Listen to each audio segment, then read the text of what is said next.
I'm Gary Panetta. I'm Danielle Hatch. And this is River City Roundup, and we're at March Madness at the Civic Center Theater, and it runs this weekend and next weekend, and there's a lot of neat stuff going on down here. Yeah, this is a really cool place to be, even if you're not here for the tournaments. It's $2 to get in if you're not here for the tournament, free with the ticket to the tournament, and there are a ton of games and cool things to do. So we're gonna stop and take a look at the other stuff going around here.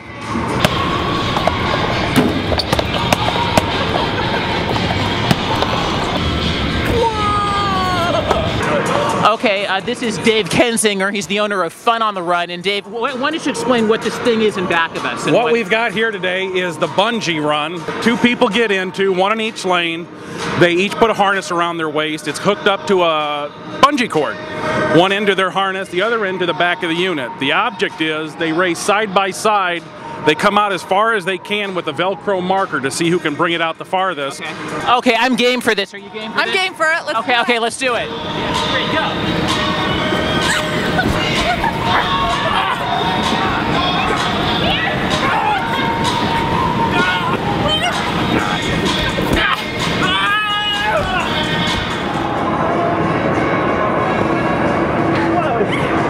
How did you feel about that, Danielle? I feel like I got the wind knocked out of me. I feel like I could run and never really get anywhere.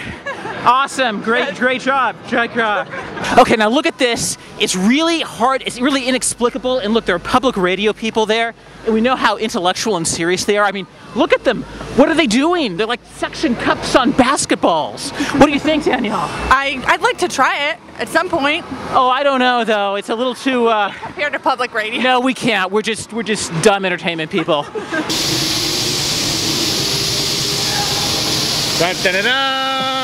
You see the you person? No, come here. This is a very intelligent person from public radio. What's your name? Denise Molina. Denise Molina, I hear you on the radio all the time. Denise, can you explain what this weird thing is that you're doing here? It's very esoteric. Apparently we have to take a basketball and then we have to knock down all the other basketballs with our skills of aim.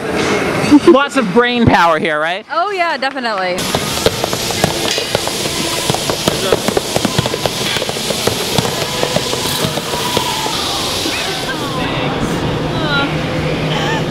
Mini balls. We're here with David Gray. He's with the Peoria Park District, and he's been spending the last few days setting up all of this for you to come play here. Tell us about what's the most annoying thing about setting up all this? I wouldn't say annoying, but challenging. We have 6 giant semis that we have to load every year. What is this thing? This is the world's largest basket. How does this work? This is these little balls here. Yes, right? Yeah. We have a large bin full of these little basketballs we get every year, and we just roll them out to the kids and all the other people that come to play, and they just launch them right up and see how many they can get. David, how big is this? Do you know? I do not know, but that's a good question. It's really big. It's the biggest. It's the world's biggest. It's the world's biggest. Yes. So there you are. And the world's smallest basketballs. Also, if someone's going to come to March Madness, maybe they just want to stop in real quick, don't have a lot of time to spend. What's the coolest attraction here that they should definitely hit? I would say you definitely got to see the world's biggest hoop, of course. We also have Thunder Zone, where that's a rotating platform and you get to shoot a bunch of hoops around the sides. And then Skyball over here with the vacuum hoses, and you try to jump as high as you can and knock them down from different levels. So those are some of my favorites, at least. That looks challenging. It definitely.